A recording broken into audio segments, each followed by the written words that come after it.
Welcome to Main Street Minds with your host, Amish Munshi. This is where industry leaders and seasoned pros share their secrets to success beyond limits. Let's dive in. Hi, hello, and welcome to Main Street Minds. Today we have a very special guest, Josh Tenenbaum.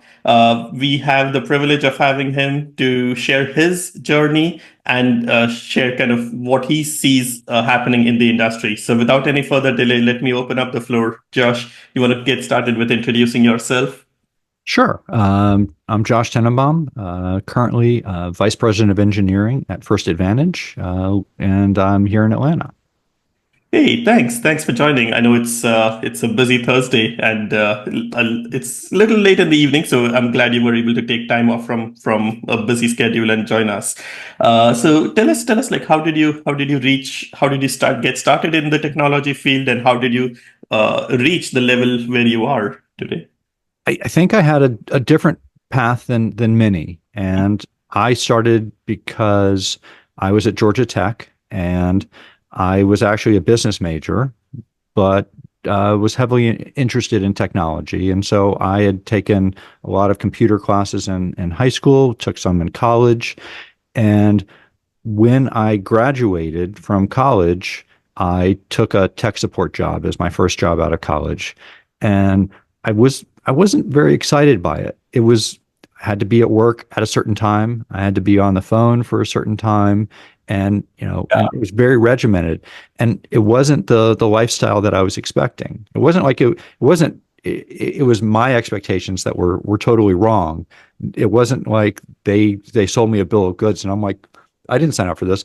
I came in and I didn't realize what it was going to be, and so I was young and I didn't have any children. I wasn't married, and so I decided to quit that job. With nothing set up for me. And I had a friend of mine who was doing an internet startup. This was in the nascent days of the internet. It was Netscape 1.1.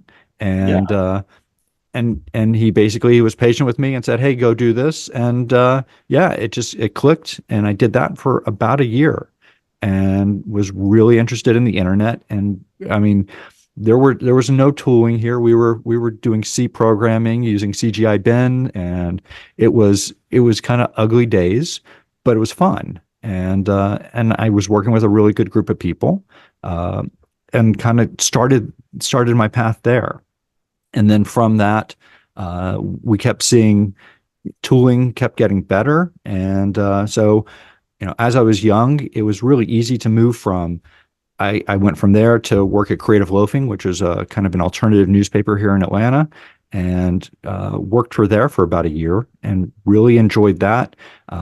Did a lot of work on building up a kind of a music site, a dining site, a number of different sites for the newspaper that just were, a lot of carte blanche and able to kind of bring learn things as I was working through them.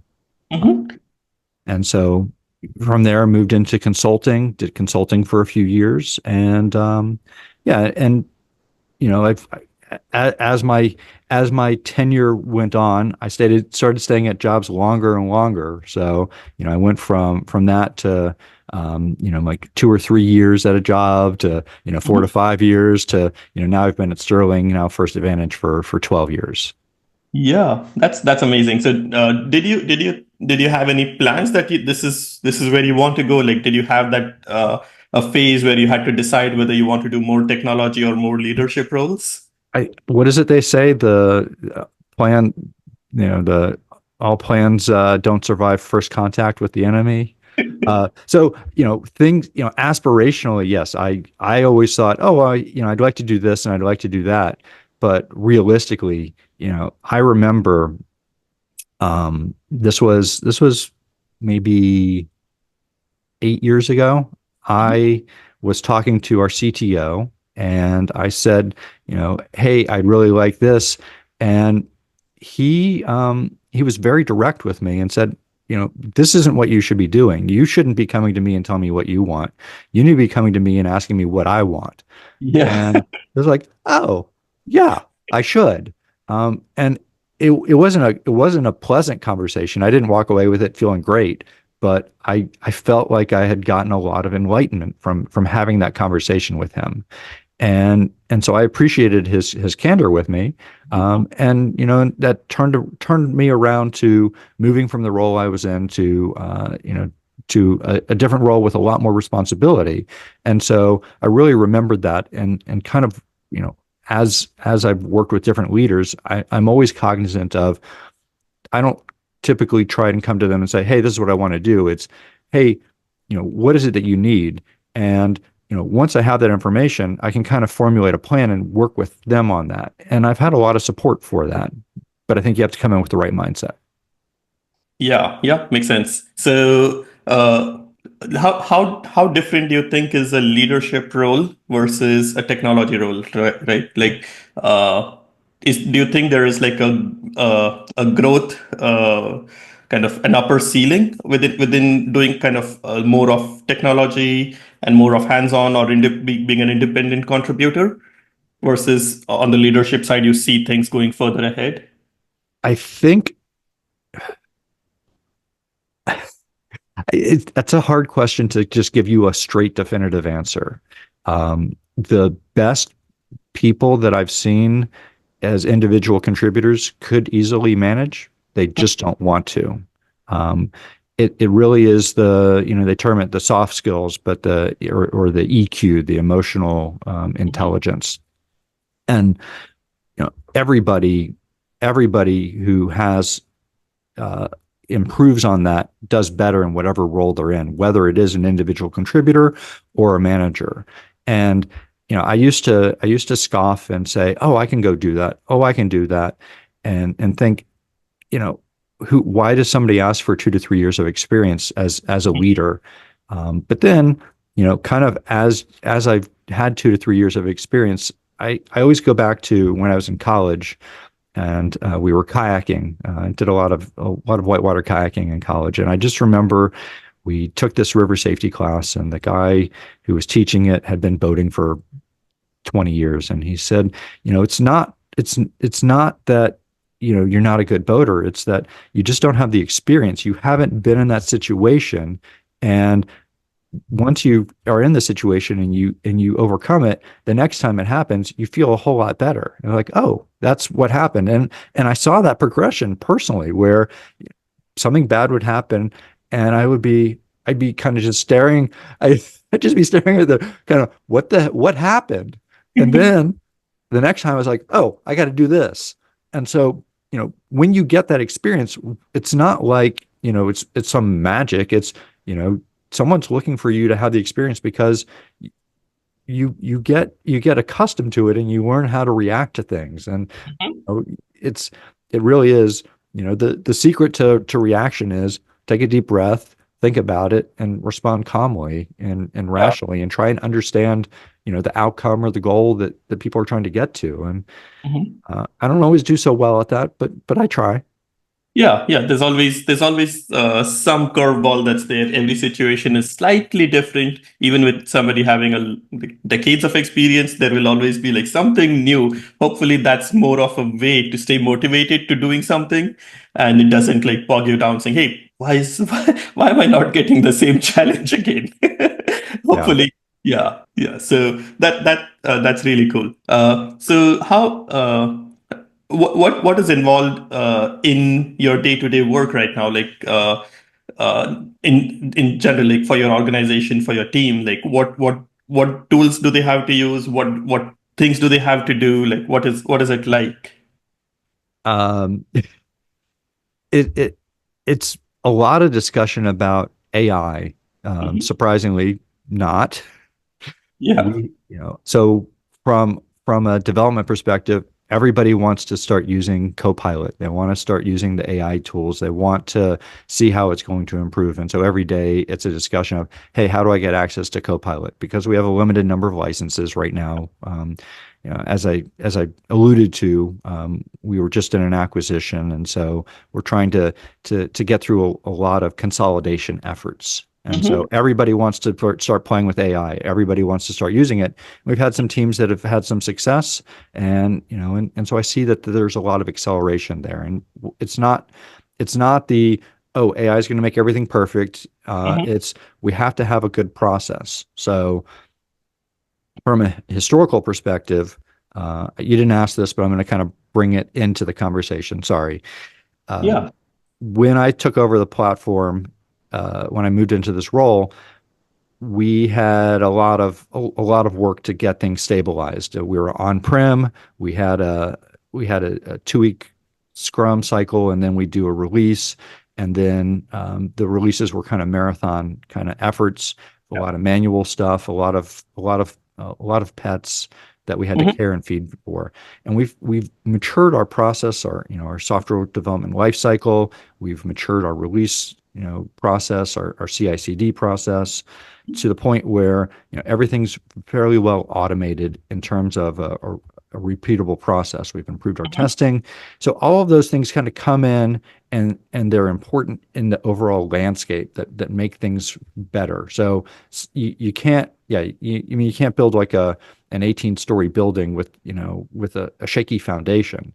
So you kind of have to start and make sure that you've got the foundation for things. And so that's a lot of what we've done over the years, to the point now where a lot of this is very much work comes in, we mature our processes, and even then we're going to tweak them. So I was just on a call not a few minutes ago with one of my leaders, and we were talking about how do we improve our code review process? How do we make it so that somebody's not exhausted and doing a code review after 20 minutes? You can't stay focused for that long. And so how do we make sure that people understand how to do it better? Yeah, yeah. That's so basically you have to look at the development and the QA, as well as do you also have to take care of any operations and things on the production as well? Yes. Yeah. When I started, we had a lot of different groups that had different ownership. So we had an infrastructure team, and when we moved to the cloud, it was everything kind of fell upon me, which I embraced because I own it, I control it, and so it's not like I can't do. Have you ever heard of the 2-finger salute, where you're talking to somebody and it's like, it's not me, it's them, and you're always pointing to somebody else. It's all me. The buck stops here. And so, when there were issues, I understood what it was, and so I had to have the observability. I had to have to understand what was going on with the platform, as well as the overall grand picture of, all right, what is actually happening? What are the systems that we're talking to, and understanding that interoperability. Yeah, yeah, makes sense. So just changing gears a little bit, one of the important things, I don't know if at what stage you are with the merger and the acquisition, but like without going into anything confidential, like just in general, what does that mean for an organization? Like how have you seen like a smooth integrations before? And what are some of the things that leadership plays a role in during a transition like this? Like what does the team feel like? Are they nervous? Are they excited? How does it go? All of the above. Yeah. Everybody is nervous. Everybody's excited. And a lot of it is trying to understand, because, this was a merger of equals, Yeah. so when I was at Sterling, we did a number of tuck-ins. We would bring small companies in. We had something of a playbook to do so. And it was repeatable. This is, 2 companies with roughly the same size, thousands of employees, and from a technology group, hundreds of employees in both technology organizations trying to work together. And so, yes, there is a lot of items here, and a lot of it is kind of things that you don't even think about, but licensing and consolidation of moving virtual desktops over, and consolidating that, and account licenses, Yeah. Jira, GitHub. All of these things come into play, and so you kind of have to make sure that all of these that you communicate it out effectively, and that you kind of move them over and everybody knows what's going on. And so consolidating release processes, consolidating incident processes, all of these come into play. And so, yeah, I feel like I feel like a tennis ball in a tennis match going back and forth and just getting hit around all the place. But that's kind of to be expected. And I think that yes, everybody is always going to say more communication. I need more communication. So yes, that would be my one complaint. It doesn't matter where it is, when it is. Everybody always wants more communication, better communication. And so, yeah, that would be the thing that I'd like to see. Yeah, yeah, makes sense. So, like as a senior leader, like how do you manage to calm those nerves? Like, is there even such a thing as over communication in some situations like this? Like maybe over committing to something or over communicating as well? Is it possible to go on the other end of this problem, or do you think it's just increased communication is always better I in think it these Well, I situations? think it depends upon the venue of the communication. Are you going to have a meeting where you're going to hold everybody hostage and make Yeah. them attend and not say anything and have a long duration?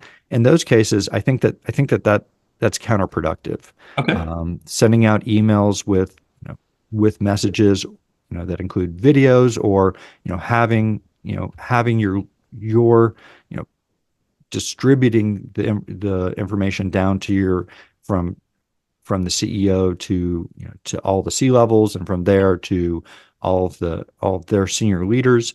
That type of information or that type of sharing, I think, is necessary. You know, I think that as you become more and more senior, the you become less and less day to day doing development work, and it's a lot more of a meeting culture and a communication culture. And so, what I've done is I've tried to reach out to my new peers, different people in the technology organization, and just having conversations. And so I think that that's gone well. I think that there's more to do. Um, I think that there is a way to over communicate at times, Mm-hmm.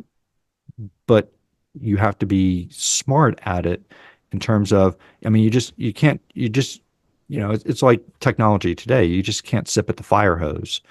So, as you're sending out communication, it's your job Mm-hmm. to consolidate it and to make it readable and bite-sized, as Mm-hmm. opposed to, just sending out this spray of information that is going to be difficult for people to understand. Yeah, yeah, makes sense. And just coming to a little more of like what you are seeing. You did mention Copilot is something that everyone is like super excited from a technology standpoint, saying like this is Mhm. something that's cool right now. What are some of the other tools and resources and technologies that you are seeing being implemented in the next few years and over the next maybe 5 to 10 years as well? Like what would help in in your organization? Like where do you see things progressing Got forward? it. Got it. Yeah. No, thanks for bringing it back there, because I did miss some of those points. Um, so my platform is 20 years old, Okay. probably older now. And deconstructing the monolith is not an overnight occurrence, Yeah. as you might imagine. Um, but as we're bringing new things online, we are going with a microservice architecture. So we're bringing things into small pieces, and so understanding how to develop things in both a RESTful manner as well as using EDA. So Hmm. we use a lot of Kafka, um, Hmm. and being able to do things in that manner and understanding the communication mechanism, definitely key. So there are times where REST makes sense, and there are a lot of times where event-driven architecture makes sense as well. Um, you know, just just the other day we were actually discussing something, and this was inner team. So as something comes in, we send it to different systems to get fulfilled. Um, and we want those other teams to be able to get additional information. Yeah. I could send it as a REST call, or I could just we could just create an event and they could just pick it up. And the nice thing is that tomorrow somebody else could ask for a different event that Hmm. falls within that, and so we can have multiple consumers of that. And it's a very nice architecture, and it allows for a lot more flexibility and puts the onus of the the the traditional calling application now has the responsibility to handle that event. So a lot of EDA, a lot of microservices, and yeah, those are pretty much the big ones at this moment. Yeah, yeah. And I did meet somebody like a couple of weeks ago, and they were being in the real estate industry. Right? He's a good old friend of mine. Went out for a lunch. He was traveling to my city, and he did mention like there is a lot of data that is still in physical form in a lot of government organizations. Like this is like the title reports of lands, and he was helping convert all of that into a digital format using AI with OCRs. Uh-huh. How much of a challenge do you see in terms of the data and the history of data available for the background checks? Like, do you think is there a lack of data still, or do you think there is just enough to like take care of a reasonable background check? What are some of the main things that would help improve the background check quality right now? It, I'm it's hard to answer that question definitively. So I'm going to bring a couple of points in.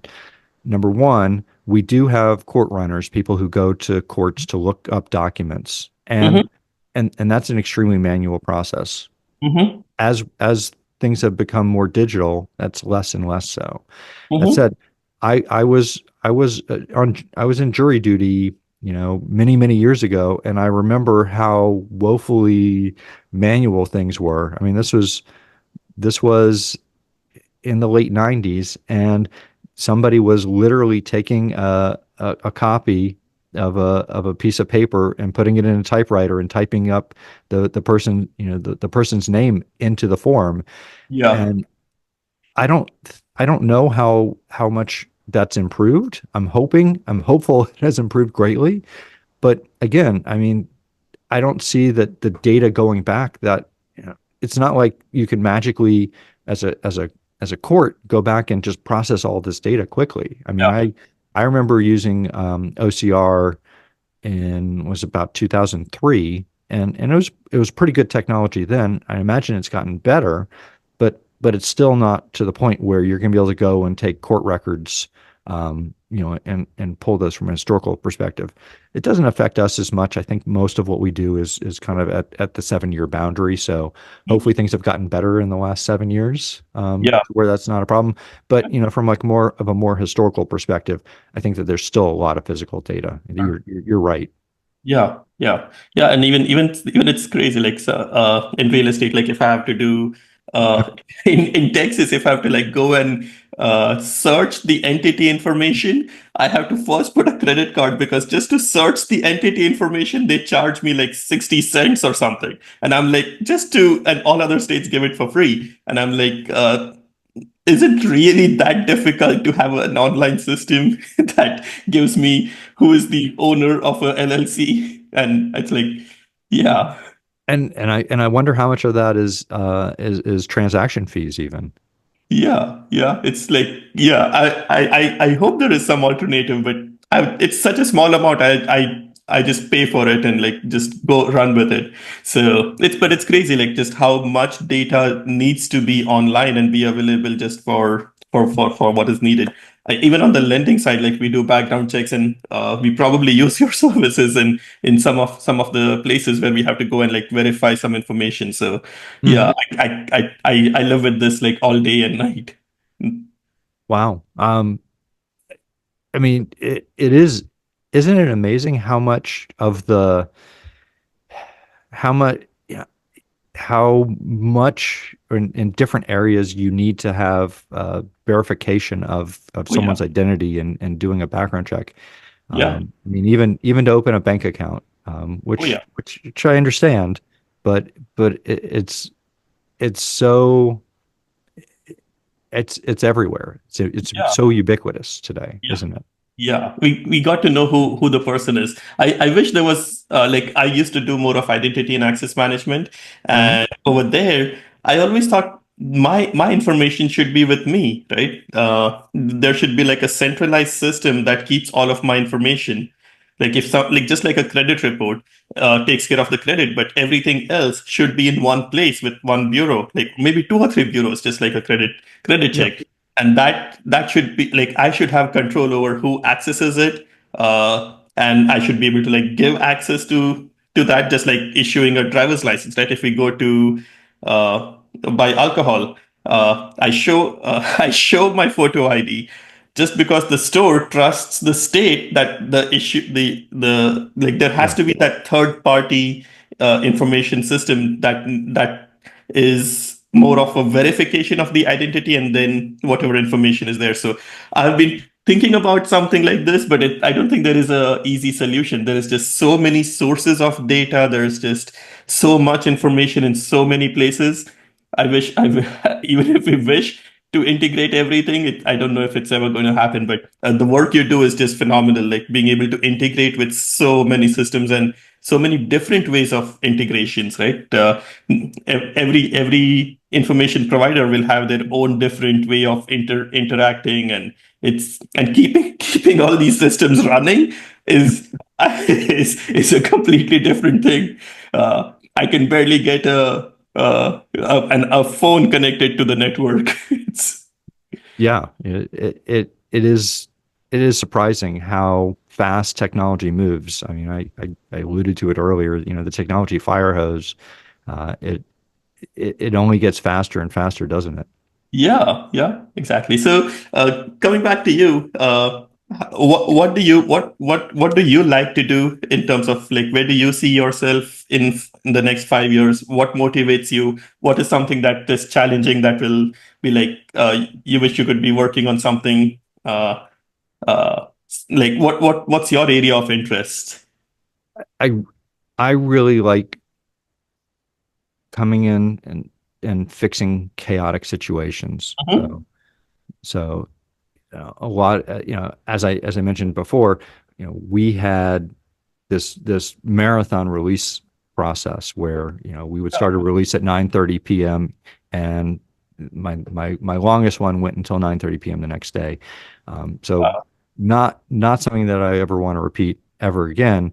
And so we worked really hard as a team. How do we make this better? And that was adding a robust CI/CD process, adding mhm, robust testing cycle, bringing that all together and making it repeatable. And so it really went from where I was getting up at 7 o'clock in the morning. I'd take a break, have dinner with the kids, then get back online and work mhm, for like 3 or 4 hours. And I really felt like I was running the gauntlet at that time, and we got through it. And when we did, it felt great. Everybody felt like a weight off their shoulders, and we got to the point where we were releasing. I mean, I think the first week we were in the cloud, we released 3 times the first day, and I oh, think wow. and and I think like another 5 or 6 times that week. And and so just by having such an easy process to do Mhm, that, um, makes things so much better. And when you have a developer come and they present code and it's done and then it's in production the next day, um, mhm. I don't think I can understate the value that people feel from the I did this, here it is, and seeing that value come about. It really is powerful. Yeah, yeah, and I think there will be a big change to the organization because somebody can say, "Oh, let's see, let's make this small change and see what's the impact." Like it could be a simple change on the UI, right? Saying, "Hey, let's Mhm. just move this button to the right side and see if it helps improve the usability. And within a few weeks, hopefully, you start getting the information saying whether this is working or not, and then it's easy to go back and forth from there. Yeah. Oh, undoubtedly. Yeah. And as I said, we're releasing, 2 to 3 times a week. Um, sometimes 2 to 3 times a day. Those aren't the best days, but we can do it.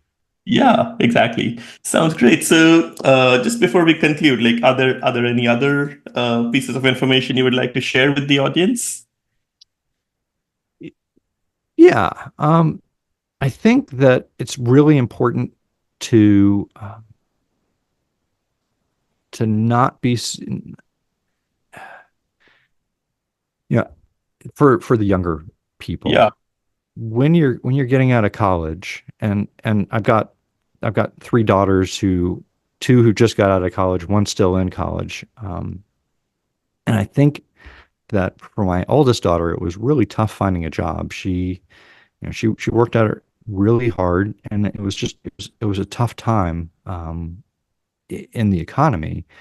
And so she worked hard and persevered, and really had to work for it. Um, and so my advice there would just be, patience and, Mhm. humility, really pay off. Mhm. It just, it can take some time, and it's okay. I mean, I don't want to, I don't want to call any of my kids out by name, but all of them have had, challenges that they've had to overcome. And at the time, it's like they felt like it was the biggest deal in the world. And it's like, you look back on it 5 years, like, okay, it happened. I overcame it. It worked out.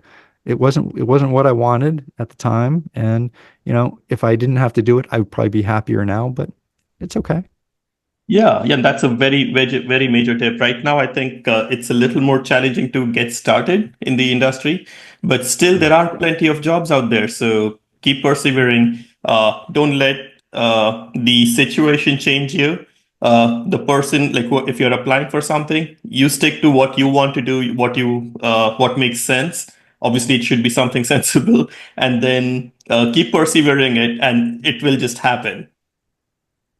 Yeah, or you change directions, and do something else. It's okay. I mean, there are many times when you get a job and you're like, oh, this is not what I expected. It's like, it's okay. Yeah. Yeah, yeah, that's also true. So it's important to like get started somewhere as well, and then like you wouldn't know something unless you do it. If Oh you're yeah, open to like exploring something new, maybe that's something that interests you more than what you even wanted to do. agreed. Yeah, Yeah. sounds great. So what's the best way someone can reach you? Probably LinkedIn is LinkedIn. pretty active on there, post interesting articles that I see. So yeah, please reach out there.